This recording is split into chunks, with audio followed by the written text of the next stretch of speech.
Evet arkadaşlar, selamlar. Teknospark neymiş bu? KF8. Arkadaşlar, şimdi bu cihazın şarj problemi var. Evet, Teknospark 7 Pro cihazımız var elimizde. Bu cihaz şarj almıyor diye servisimize geldi arkadaşlar. Şimdi arkadaşlar, bir cihaz şarj almıyorsa, böyle bir problem varsa, öncelikle soketi şöyle bir görsel bir kontrol edersiniz. Şimdi soketin arkadaşlar, normalde, yani şöyle söyleyeyim, yani sağ ve sol boşluğu eşit olmak zorunda. Bir tane, yani sağ taraf, işte örnek veriyorum, artı, sol tarafta eksi uçtur. Öyle düşünün. Bu Types'larda tabi değişiktir. Artı ile eksi yan yana, artı ile eksi yan yana olur. Ama mikrolarda ise artı ve eksi sağ ve solda kalır. Şimdi buna görsel olarak baktığımızda, evet, bakın, soketin gözükmüyordur ama sanırım göremeyeceksiniz. Soketinin sağ bacağı kırık. Yani şöyle, muhtemelen arkadaşlar, şarj aleti takarken yan takmışlar, şöyle takmışlar. Bu karşılaştığımız problemlerden bir tanesi arkadaşlar, bu çok oluyor. Zaten bu, şimdi arkadaşlar, ben bunu şarj taksam da bu cihaz hiçbir şekilde şarj almayacak.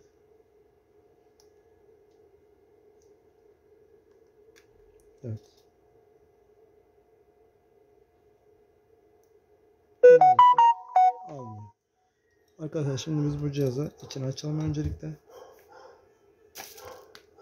Benim, neyse, öteki şeyi bulamadık, göremedik ama buralardaydı, ama neyse, bıçakla açacağım. Size yapacak bir şey yok. Bizim demiri bir şey yapmış. Ya bıçakla da olur arkadaşlar, sıkıntı değil. Yeter ki eliniz alışkın olsun. Ha bıçakla açmışsın, ha bu şekilde açmışsın. Evet, cihazımızı açıyoruz. Bakın arkadaşlar, burada dikkat etmeniz gereken, açarken şuradaki, bakın, parmak ucu şöyle elinize tutun ki kopmasın. Evet. Ben orada bant yapışkanlıdır. Bunu böyle ittirerek bu yapışkanlardan kurtarabilirsiniz. Biz orayı kurtardık. Şurayı da açalım. Tamam. Evet arkadaşlar. Çünkü buraya yapışık arkadaşlar. Bunu çektiğiniz zaman burası kopar. Fark ettiyseniz bakın, direkt alta giriyor. Kopma ihtimali çok yüksek. Hemen şarj kısmını açalım.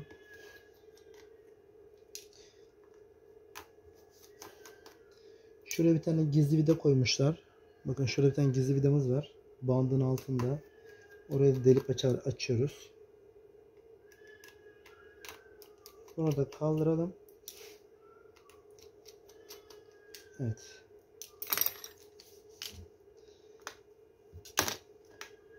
Öncelikle antenimizden bağlantısını çıkartıyoruz. Daha sonra tırnağımızla konnektörü yerine ayırıyoruz. Evet. Şarj board'umuz geldi. Evet. Yakından inceleyelim. Evet arkadaşlar, sağ bacak kırık.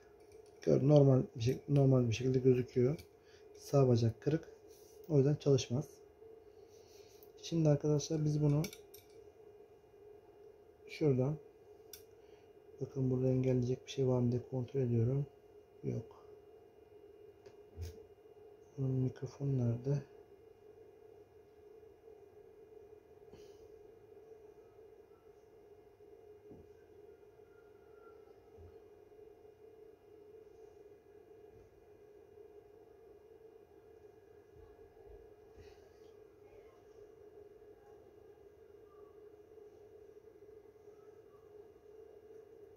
Mikrofon şurada.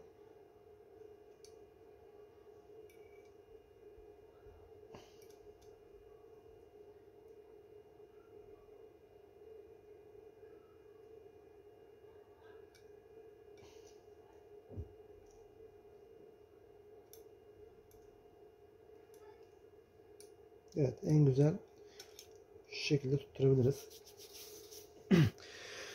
Arkadaşlar şimdi havya cihaz, yani hava püskürtme cihazımızın 370 derece ayarlayıp bunu arkadaşlar şimdi şuradan soketi sökeceğiz.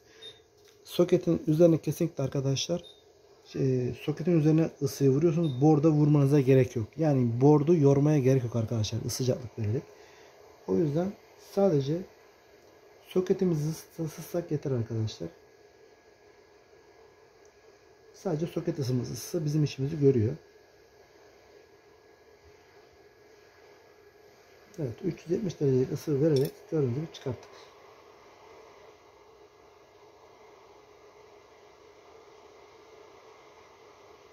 Tamam.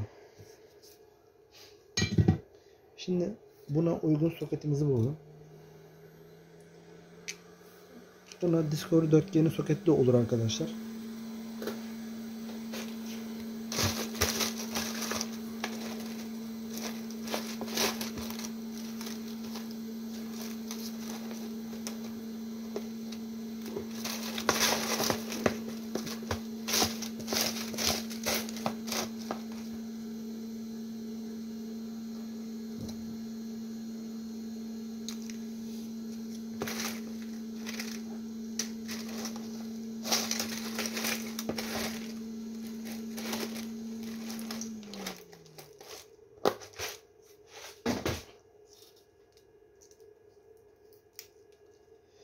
Evet.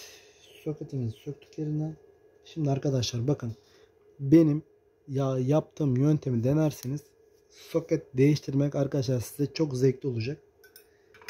Şimdi soket değiştikten sonra ayakları burada tutturmaya çalışıyorsunuz. Bu tamamen yanlış bir şey arkadaşlar. Evet. Havyamızı açalım. Arkadaşlar havyanız her zaman bakın, kullanılan malzemeler kaliteli olursa kaliteli işçilik çıkarırsınız her zaman. Bakın ben kalem uçlu havya kullanıyorum, ince.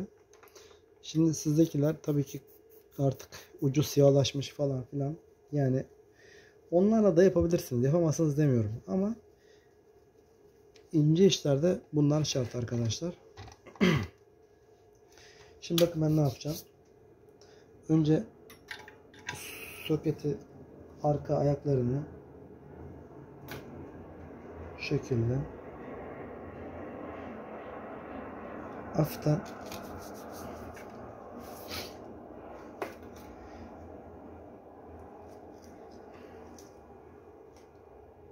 flak sürdük arkadaşlar.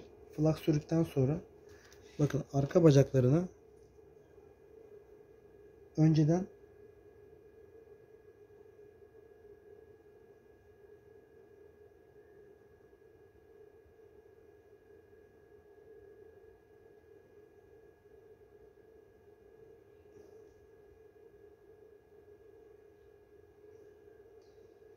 arkadaşlar bakın ben önceden lehimledim.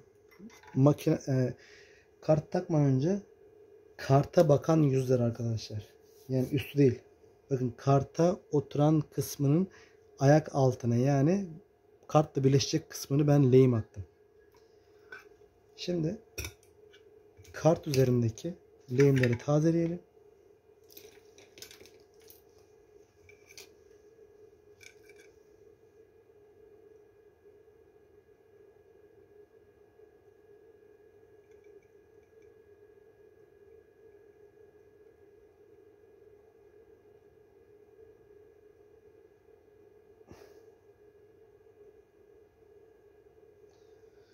Evet, burada ayağın bir tane sanırım kopmuş galiba. Bakıyoruz. Ya kopmuş ya da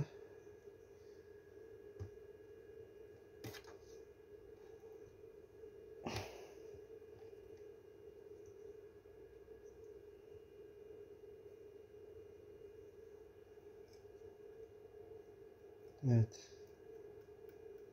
Sanırım evet, maalesef arkadaşlar kartımızın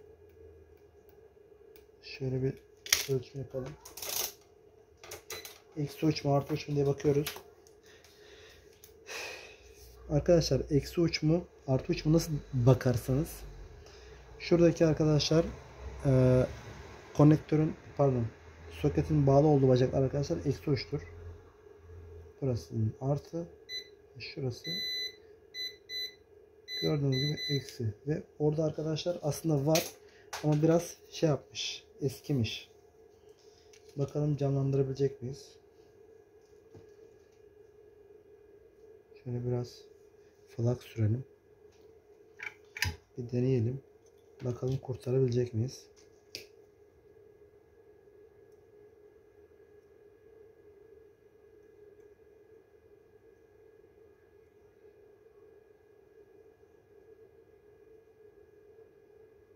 Evet arkadaşlar bir tane bacağın bir tanesi kurtardık. Yani alt tarafı birazcık nasıl diyeyim size, körelmişti.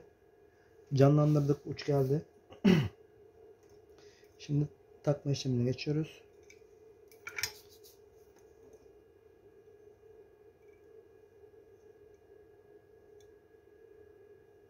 Ya şimdi herkes arkadaşlar boşaltıp da yapıyor. Ben boşaltmadan yapacağım. Şimdi önemli olan burada arkadaşlar bunu kullanmak. Bunu arkadaşlar öncelikle bakın, şimdi ben bu bölgeye ısı veriyorum ilk önce. Bu bölgedeki arkadaşlar lehimi öncelikle eritmeye çalışıyorum. Yumuşatıyorum. Yumuşattıktan sonra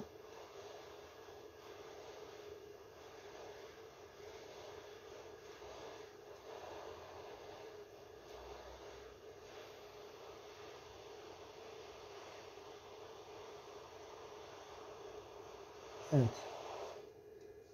Şimdi arkadaşlar anladınız mı? Ben neden arka bacakları lehimledim? Bakın şimdi kurudu. Zoom yapıyorum.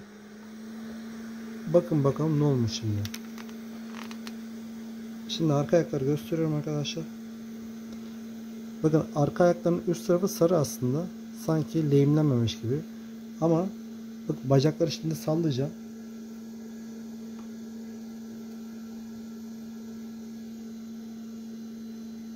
Bakın gram oynamıyor, görüyor musunuz? Bakın gram oynamıyor bak. Niye? Çünkü benim yaptığım lehim arkadaşlar alttan zaten tuttu. Ve ardından da anakartın üzerindeki bulunan lehime birbirine yapıştığı için arkadaşlar 10 numara işçilik oldu, söyleyeyim size. Ben şimdi buradan işte lehimleri böyle üstten eriteyim de yolları birleştireyim diye bir şey yok arkadaşlar. Arkadaşlar en temizi, en güzeli bu. Belki size göre farklıdır ama ben bu şekilde yapıyorum. Siz de bunu deneyin. Emin olun soket takmaktan zevk alacaksınız.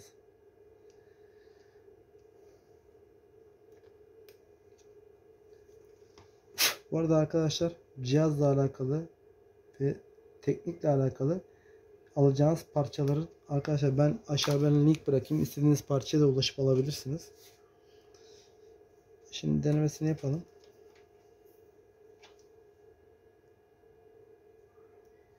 Evet. Şu an şarj ediyor cihaz. Bekliyoruz.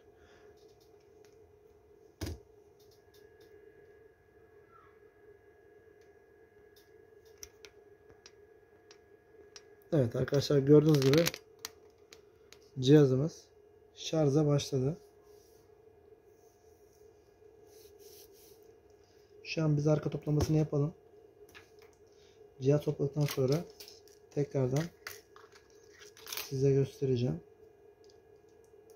Gördünüz mü arkadaşlar? Eğer ki ben lehimli sonradan yapsaydım, birincisi lehimi soketin alt ayaklarını lehimlemeden sonradan yapmaya çalışsaydım başınıza gelecekleri söylüyorum. Soket ayakları havada kalacaktı. Ufak da olsa havada kalma ihtimali var. Bir bu. İkincisi soket taktıktan sonra tekrardan yaparken iki soketin lehimlerini birbirine birleştirmeniz. Bu da olasılık yüksek ihtimal. Üçüncüsü sıcaklık vere ya içeri konnektör oynatacaksınız ya da ucu bozacaksınız.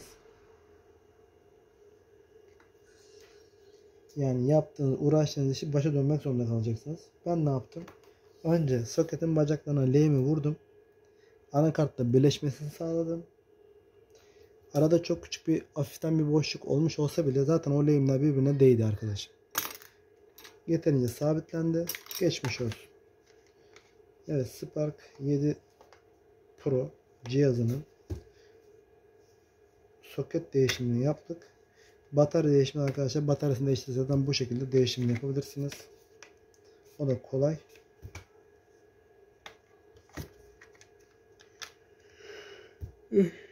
Bu akşam tavuk olsun arkadaşlar. Biraz yorgunluk var maalesef. Canlı değil artık. Farkındaysanız sesim biraz cansız. Olsun, bu kadar. Yani sizlere arkadaşlar bilgi paylaşıyorum. Umarım işinizi görmüştür. Artı arkadaşlar, bakın kapatırken kesinlikle gücünüzü ön camın şurasına vurmayın.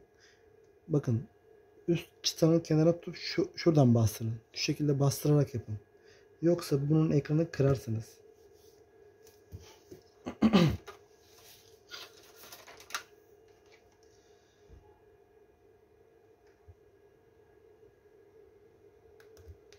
Evet. Şarjını taktık. Kontrol edelim.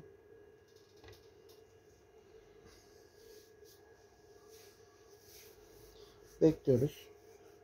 Şu an %0. Dolmasını bekliyoruz.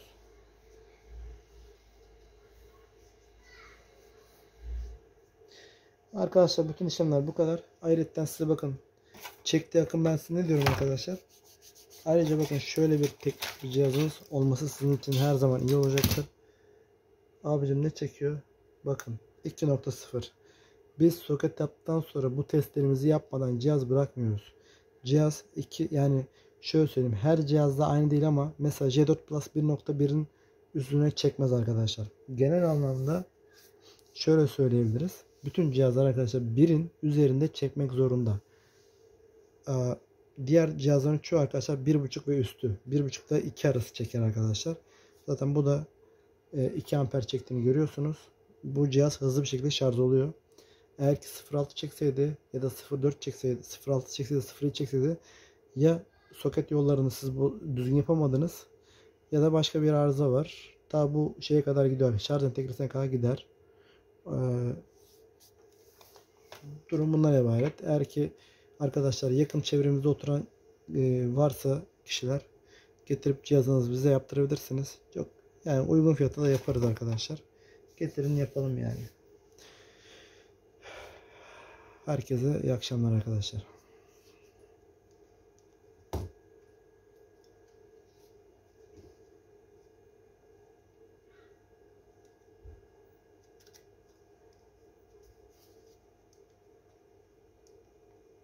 Evet, %1 oldu arkadaşlar. Gördüğünüz gibi. Teşekkür ederiz bizi izlediğiniz için.